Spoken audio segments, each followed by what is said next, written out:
Roll it. There she sits. Oh boy. Is it tight? She's good. Good now, huh? Alrighty. That damn cable's more what's holding it than the chain. Yeah, I got it good and tight up there in the attic. They give you these damn little U-bolts, they're hard as hell to put on. So make it straight.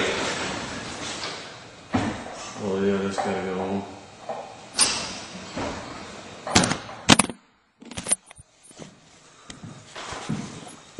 Let's take a look at it from up here.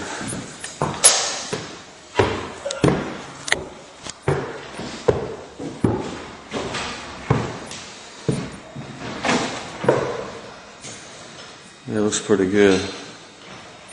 Yes. You can't even tell that one was cracked, can you? No, because I got it spun on the inside, so the cracks on the inside of it. Came cracked from the factory.